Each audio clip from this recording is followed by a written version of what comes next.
Well, hello and welcome to this week's update.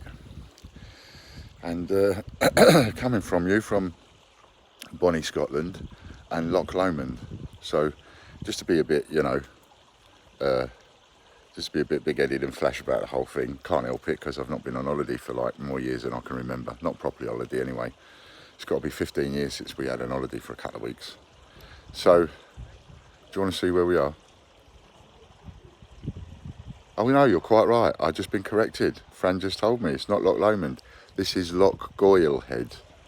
Goilhead if you want to look it up on the map. It's sort of almost from Weymouth right the way up, straight line almost, right to the top. Beautiful place. Anyway, do you want to see quickly before we get on with this week's update? So this is the house that I'm staying in. Sort of finishes there.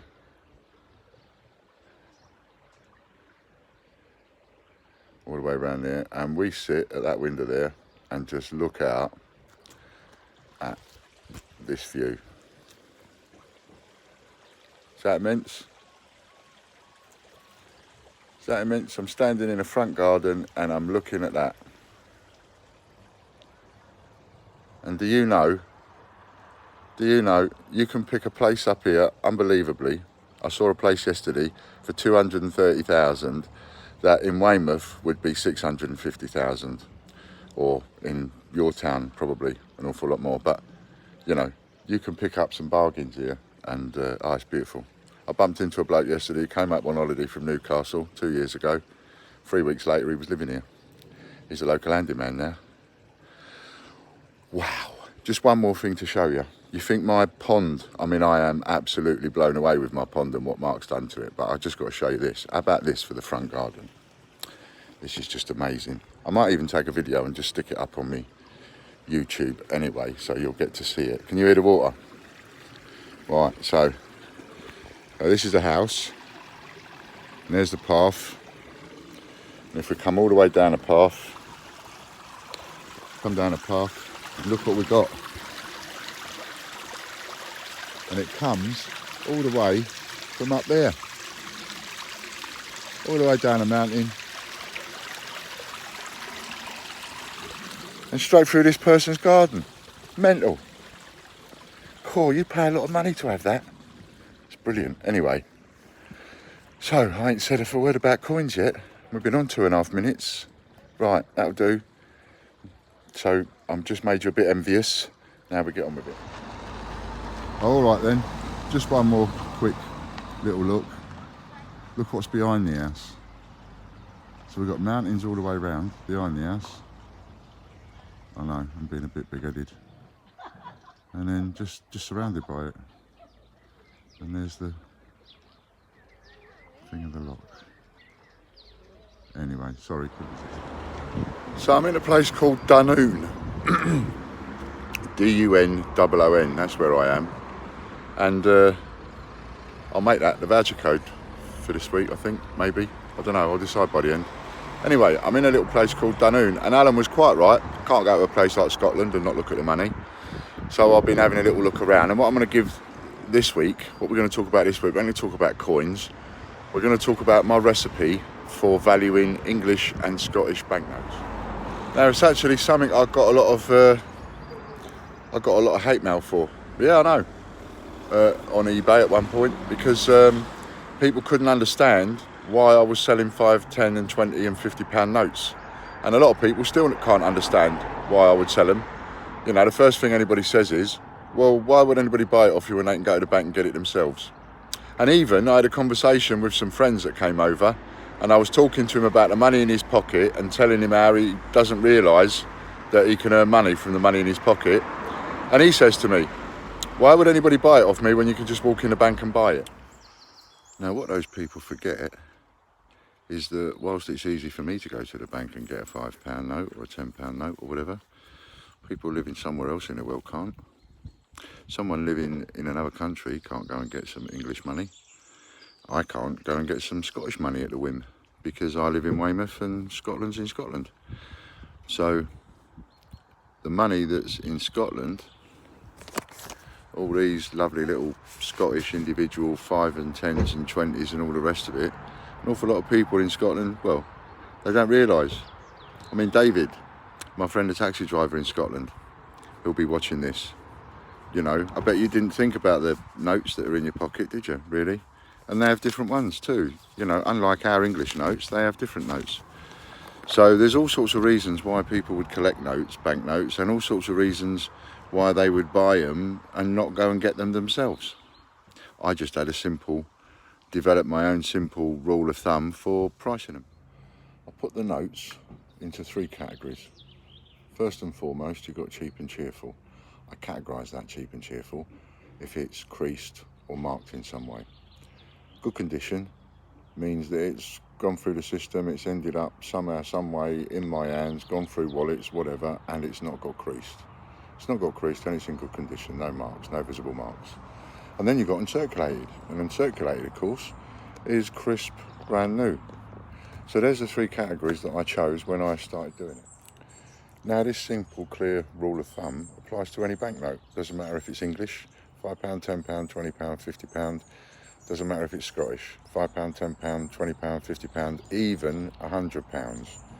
And some of you Scottish people out there, you Scottish customers, you get a £100 note come through your hands and of course you can't spend it because none of the shops want to take it, so you have to take it to the bank.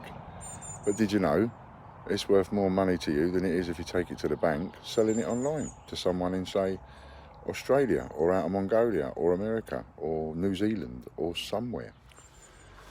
So essentially what I worked out was that somebody that just wanted a stocking filler or a remembrance or something along those lines, for a cheap and cheerful one, they'll give a couple of quid over face value.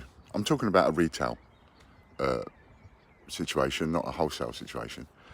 And if something's in good condition, i.e. better condition, they'd pay a little bit more, and if something's uncirculated and in mint condition, people would pay a bit more.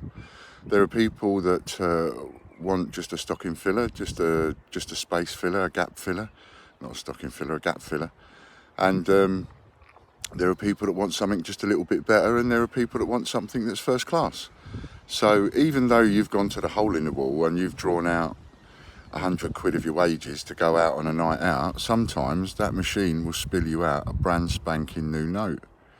And that note, as a brand spanking new note, is worth between 20 and 30 quid as a £10 note. For a £5 note, it's worth between 10 and 15 quid, depending on, you know, I mean, if you get a load of them, then you'd sell them a bit cheaper. But if you get just a few here and there, then you'd put it up for a reasonable price. And there are people all over the world that will pay that. And it's exactly the same for the Scottish money. And I'm specifically talking to you, David. It's exactly the same for the Scottish money. Your £5 notes, 10s, 20s, 50s and hundreds are all worth a little bit more than the face value. And some of them are worth a fair bit more than face value. So that's how I would price it. So I'd put a couple of quid extra on for a £5 note, sell it for £7.50. If it's a good condition one, I'd sell it for maybe 9 quid, 10 quid. And if it's an uncirculated one, anything from sort of 10 to 15, really. And people are happy to pay that. And if anybody out there is skint, you know, if you're skint, then try it. The next time you get a brand new note, put it up for 20 quid, 25 quid, and see what happens. And I will be very surprised if you don't get it, if it's in mint condition. And a lot of you will do that. You'll go to the hole in the wall, draw a few quid out, bang, you'll get a brand new note. You know, if there's a couple of quid in a cheap and cheerful note and there's a few extra quid in a good condition note, then there's an extra few quid in a brand new note. But of course, how many times have we all had brand new notes go through our hands and just spent them? And it's all relative. It's all about whether you can be bothered to do it or not. You know, it literally, I always believe it's all relative. So if the money that you've got coming in is okay, why would you bother? But if you're absolutely skint and on your bum and you know you're literally counting the pennies that are coming in, then you can be bothered to take a £5 note, photograph it, list it for sale and sell it for £7.50 if it's just cheap and cheerful one. Or if it's a good condition one, sell it for 10 to 15 quid. So there you go. And you know, today I went into a shop, classic example, and it was brilliant for me. I went into a shop and I saw some slippers, and I want some slippers, and these are really good quality slippers, and it surprised me at the price of 15 quid a pair. Really surprised me. What surprised me even more was that they were half price at £7.50, just in Dunoon, we've just been to. So I bought 2 pairs for 15 quid, give her a £20 note, she gave me a Scottish £5 note change, I sold the £5 note for 8 quid, there you go. I got, instead of 15 quid for 2 pairs of slippers, it's cost me 12. You can't fault that, really. And I often get asked, you know, why do you give so much information away? Well, let's say there's customers out there that have got money. Those of you that have got money and you're okay for money and you're earning all right, so you take the information, some of it you use, some of it you don't. Those of you out there that are skint, that are actually really, really, really skint, then you can take the information I give you, you can make a few quid. I don't mind you making a few quid, you're one of my customers. Maybe you'll take some of that few quid that you make, and maybe you'll come back online and you'll buy something off me that you're missing in your collection. So in a way, I don't mind giving this information away. You know, I prefer it if you didn't all jump up in competition with me straight away, but at the end of the day, I can't stop people selling the same thing I'm selling. It's not my market. I don't own the rights to sell 5, 10 and 20s and 50s or whatever. I don't own the rights on Scottish money or English money. I just found a niche, I found something that works. People will buy these things as a throwaway present. Now, notes that are worth a lot of money. No, not your AAs. Well, your AAs are, you can add an extra 5, 10 quid for an AA, you know, so you could sell an AA £10 note for 30 quid in good condition, or a cheap and cheerful one, you probably get 20 quid for it, double your money. So if you've got, I mean, I had someone ring me up Sunday and they was asking me to price all their notes. I can't price people's notes without looking at them, you know, but if you follow my rule of thumb, you won't go far wrong. The only thing that makes a note worth serious money is when you start looking at the numbers. Now let's say there's a note, that's a £5 or a £10 or a £20 note, and the serial number starts IL 13041963. Now, if there is one of those notes out there is definitely a note out there with that exact serial number. But the thing is, there's only one, because there can only ever be one serial number. You can never have 2 notes with the same serial number. If you did, it's an anomaly, because they don't do it. Every single one of them are different. So a note with the serial number IL 13041963, that's my birthday, 13th of April 1963. I'd pay 20 quid for that. I'm sure my wife would pay 20 quid for that, just as a throwaway present to give to me. I'm sure a mate would pay 20 quid for that as a throwaway present to give to me. But a note like that could be worth as much as 50 quid, 40, 50 quid. Because it's got somebody's birthday on it and an initial, and there's only one of them. And someone out there is going to have those 2 initials, and they're going to have that serial number for their birthday. So if you can read a birthday in a serial number, that note is automatically worth, even in not brilliant condition, like just say cheap and cheerful to good condition, it's still worth 25 quid. That's 2.5 times its value, face value, boom, like that. It's worth 25 quid, at least. The better the condition, the more it's worth.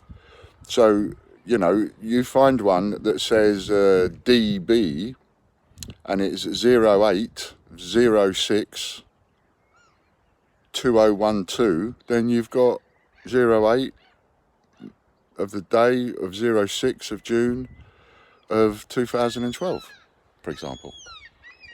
That note becomes worth money. People will buy it as a remembrance for the child that's been born. They'll buy it for anniversaries. They'll buy it for all sorts of things. So, you know, there's a bit of free advice for you. When you check your notes, what you're checking for is, yes, check for AAs, because you can double the money of the note anyway on an AA, but also check the numbers. If you can make a birthday up out of the numbers, then you've got something that's worth a few bobs. And there you go. And then when you've made that few bobs, come over here and spend it. Thanks very much. Now we need to get onto the subject of the postage. Isn't it beautiful behind me? We need to get onto the subject of the postage. You've got to do one or 2 things, and I'm going to let you make the decision. How's that? So you can decide what it is that we do, and whatever it is that you decide, I promise I'll stick to. So, in order to have the free postage and still give away vouchers, couple of quid here, couple of quid there, I'm going to need to either have a minimum order value. So every time I give a voucher away for 2 or 3 quid, I've got to say have a minimum order value of a £5 in order to still have the free postage. Or we bring the £1.99 back, and remember it's £1.99 if you buy 1 item or 6 items, it's still £1.99. So we bring the £1.99 back, and then there's no minimum spend on the little vouchers. There's always a minimum spend a lot on big vouchers anyway. You know, when I give you a £5 voucher, I might say minimum spend 17 quid or something like that, as you know. But for the cheap couple of quid vouchers, and the reason I need to make this decision is because it can get quite expensive. You know, if you have 1,000 people all cash in a free £2 voucher with free postage, you're sending away £2,000 worth of stock. So, I mean, I love a bit of marketing, and I love doing, you know, I do like the idea of my customers actually being able to feel like they're getting a little something for nothing now and again. That's great. That's what marketing's all about. But also business is about, we've got to make money and be sustainable. So what we can't do is we can't carry on the status quo as it's been recently, which is you've got all those couple of quid vouchers out there, and you've got no minimum spend, and you've got free postage. That's a little bit expensive. So what I'd like you to decide is you either have the free postage and we have a minimum spend for those small vouchers, or we bring the £1.99 back and then we carry on giving the couple of quids away, you know, forever and a day. And the vouchers I can give away do get a little bit bigger. You'll notice that with the free postage, I've had to keep the vouchers a little bit smaller or bring in a minimum spend on a bigger voucher. Whereas with the postage, I've got a little bit more room for manoeuvre. So please leave a comment. So your comments on this week's update, I'd like to be about that. I'd like you to tell me what your thoughts are, and I'd like you to tell me what you'd like us to do. And then what we'll do is we'll look at all the comments and we'll try and add up all the comments that say bring the £1.99 back, and all the comments that say keep the £1.99 away and bring in a minimum spend. And we'll look, and whichever one it is, that's what we'll do. So and then everyone in the future, if anyone in the future don't like it, I'll just send them back here and they can blame you instead of blaming me. So there you go. All right, thanks very much. Please make your decision and comments, and that will be fantasticals. And we're going to bring it in from Monday. So, well, actually, no, we have to give you a week, don't we? So this update's going to go out on Wednesday. So the postage, we'll give you another week, and the postage will come, whatever the decision is, will happen a week on Monday. How's that? So you've got all week to leave your comments and ask your friends to leave a comment, you know, because if you want your point of view to be taken, well, maybe you can get a few people with your point of view to come on and leave a comment, you know, or whatever. Tell your coin people, tell your coin friends, etc. Come and leave a comment. What do you want to do? All right then, thanks very much. What we'll do this week, we'll make the voucher Dunoon, because that's where I've been today and bought me slippers. So DUNOON, all capital letters, DUNOON. And the voucher this week is going to be a biggie, but I want you to spend a few quid. So I'm away on holiday for 2 weeks, so that's 14 days. So you can have 14 quid off if you spend £51 or more. All right? So if you can stick 51 quid's worth of stuff in your basket that you can think of that you want, you can get £14 off. If there's something a bit heavy priced that you've been looking for, now it can come down to your price a little bit more. So £14 off when you spend £51 or more. And there will be 689 of them. That's all. And there you go. Thanks very much, and we'll see you next week. Don't think there's anything else to tell you. Keep the orders coming in. Keep using your points. There's a lot of people enjoying their points, and you've got a week. I shouldn't tell you this really, because it's going to cost me quite a fair bit of money. It is. It's going to cost me an arm and a leg, but I'm in a good mood. I'm on holiday and I've got this. You can thank that for it, you know. We don't want someone's car in the shop. Yeah. So, forgotten what I was going to tell you now, because I just got on with the view. Oh yeah. So, especially for those of you that are new customers, if you can be bothered, and I do say that, if you can be bothered, because I send a lot of people to sleep in my videos sometimes, but if you can be bothered to go through all my videos, you will find vouchers in an awful lot of them. And at the moment, you've got free postage for a week, so get in. Get watching those videos, start learning something, start working out what you need to save and what you don't need to save, and at the same time, get yourself a free coin. All right? Thanks very much, and we'll see you in a week after I get back home. As usual, I forgot to say something. So the agents thing, that's working all right. Thanks very much. We've got a few agencies up there and agents running, and they're earning a few bobs. There is a video there that explains the agency thing. So if you're not earning a lot at the minute, or you're on your bum a little bit and you will need to earn a few quid and you've got a spare eBay account, give us a shout. All right, thanks very much.